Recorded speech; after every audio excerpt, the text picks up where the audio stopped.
So from the Corporate Leaders Group and from track0, thank you very much for joining us here today. Yesterday's summary from the UN Climate Summit is the first time that the notion of carbon neutrality has been reflected in a UN document anywhere. Everyone talks about below 2 degrees but doesn't really understand what that means. They expect governments to make it happen. But the climate neutrality concept really allows you not only to have something to negotiate about, but it also is a way to bring home to businesses, to households, to communities, to people marching in the streets, and to the next generation what actually needs to happen. It is fundamentally in our self-interest. The urban environment is one of the areas where we will be having the most people and the most need to change across a variety of sectors towards net zero goals. We can now save overall twice as much energy as I heretically suggested in the mid-70s we could do, but at only a third the real cost.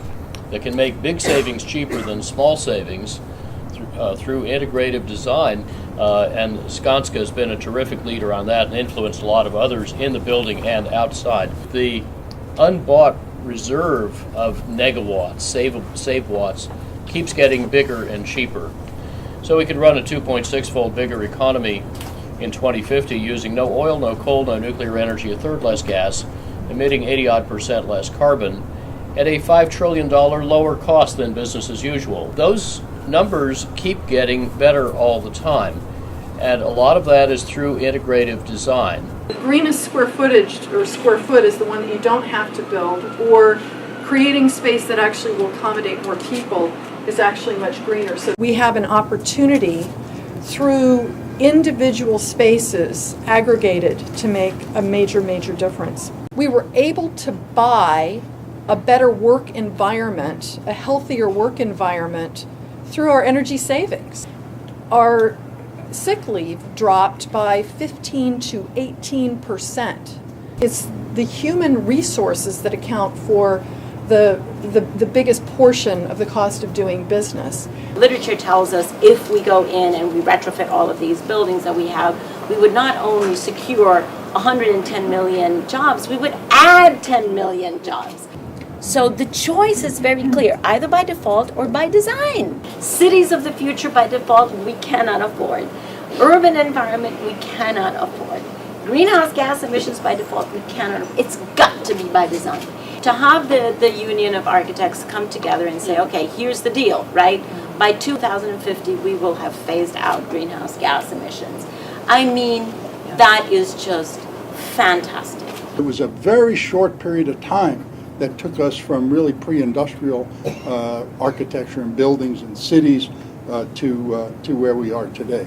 But we know that the modern movement was built on an old paradigm of fossil fuel consumption. We need a paradigm shift today similar to the paradigm shift we had back at the turn of the century. We have a huge opportunity now to actually do this.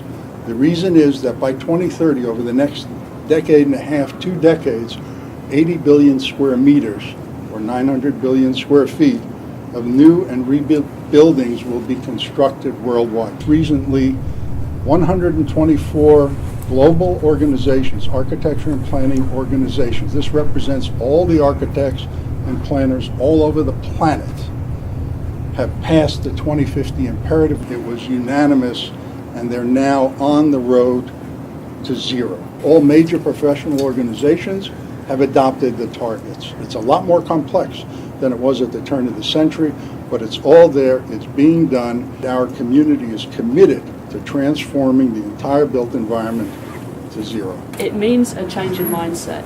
It means putting cities as right at the forefront of who we think as development institutions our clients are. And in most middle-income countries and fast-growing economies, this is a huge piece of potential business. So both in climate finance and in development finance, as well as in investment finance, what I think the zero does is help us resolve some of, or at least talk about the fairness issues. You're authentically ahead of state today. You've got to make short-term, mid-term decisions, but you're really driving your country towards zero. As leaders of cities, I think that we all prop each other up. We need great advocacy from outside our cities. Now, who has the biggest self-interest? It's our youth, it's our young people. We owe it to the youth to do this. So I think it's absolutely imperative that we show people that A, it's fun, and B, life becomes more affordable. What has become very evident to me is that the pioneers have been out there doing this stuff. The Ed Mazria and his team and the people who have been building net zero buildings, designing, beautiful districts, cities, they're out there. And so what track0 will try and do is to connect these many threads, the science, the ethics, the politics, the law, the diplomacy, the evidence that is generating day by day faster and faster on the ground. From a moral perspective, the elders, for example, have also endorsed this idea. They can see that fairness and equity go hand in hand. More and more economists are convinced that we can prosper and we can provide a safer, cleaner, smarter future. The steps that we will take are different. Everyone's pathway is going to be different. Everyone's trajectory is going to be a bit different. But we all have to aim for the zero. The number one word when I woke up on Monday morning was unity. If we can maintain that unity, not just to Paris, but for the long haul that this fight will be, we can do it.